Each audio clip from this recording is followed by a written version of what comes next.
short life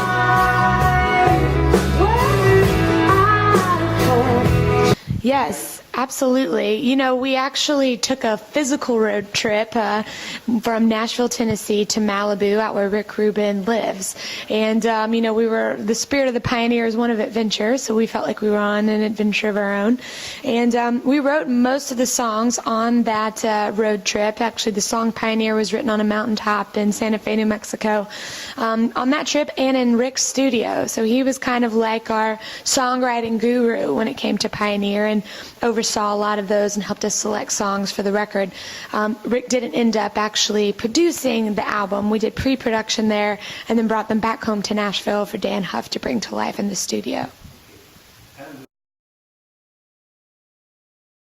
Sure. Well, on our first record, the Henningsons had never had a song on a record before. And so at that point, as songwriters, they came in and played about 12 songs for us on the acoustic guitars. And the first two they played were You Lie and All Your Life. And so we immediately fell in love with those songs and wanted to record them. And then in the interim, began to write together. So it gets kind of crazy when there's 6 songwriters in one room and 2 families. But we, you know, end up spending about half the time talking about life and the other half writing. It's a special relationship for us.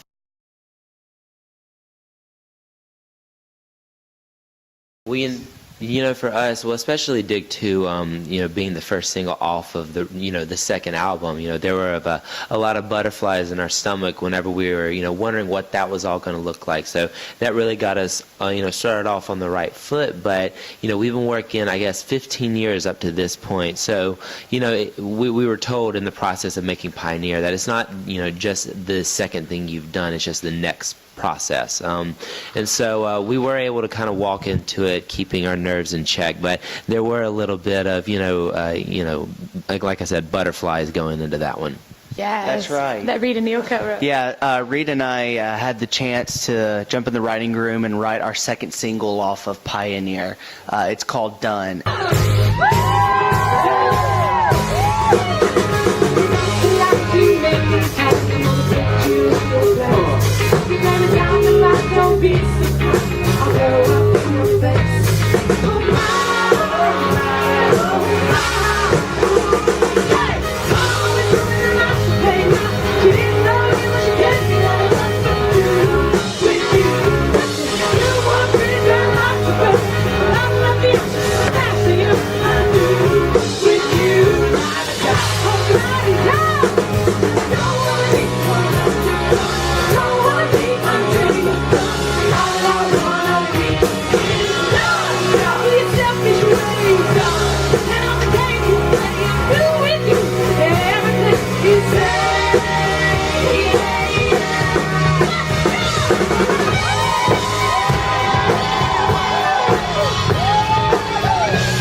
For a girl power kind of song, 4 guys actually wrote it, so we were channeling our inner girl, I guess. But yeah, we wrote that song, and it's one of the most fun live. We start our shows out with that. You got fists pumping in the air, and it gets a lot of the stress of the week out, I think, in the first song.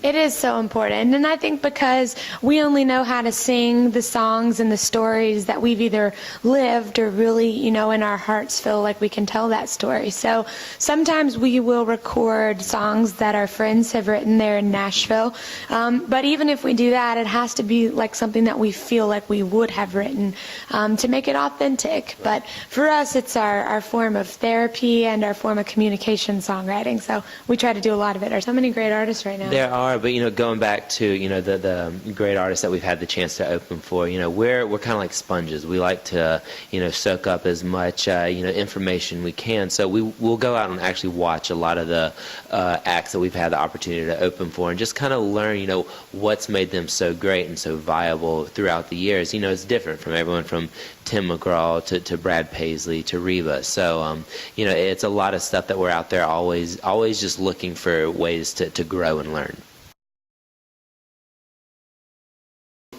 There's some territories here that, don't get a lot of country music. And we do view ourselves, even as much as country as American music. Like, we love rock and roll, and so that's what I feel like we bring over here. But they've been great shows so far. We've seen a lot of new places and met a lot of new fans. And but we're also working on the stage designs while we're on this leg of the tour for back home in Canada and in the States. So it's been a working vacation for sure. Well, and it's so important because I feel like these days country is almost like the last rock and roll frontier too, because I feel like if Bruce Springsteen and Tom Petty, if they all came out today, they'd be on country radio. So it's an all-encompassing genre these days, and I'm proud to be. Absolutely. 100%. Well, and the three of us grew up on rock and roll too. Our heart is country music. We write country songs, but we love a good rock and roll show. So that's what we like to bring to Europe, is a sweaty rock show.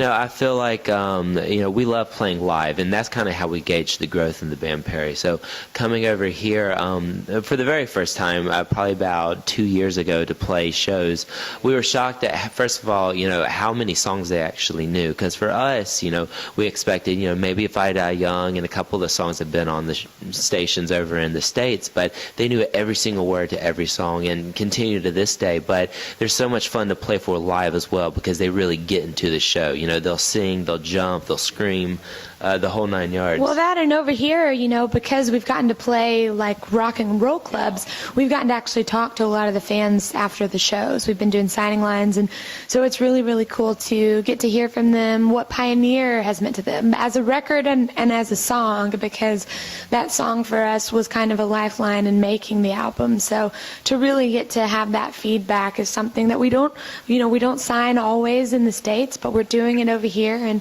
it's been really cool to be in such close touch with the fans over here. I just like it when they laugh at my jokes, but if they don't, I just say it's a language barrier. Not the jokes. Not the joke.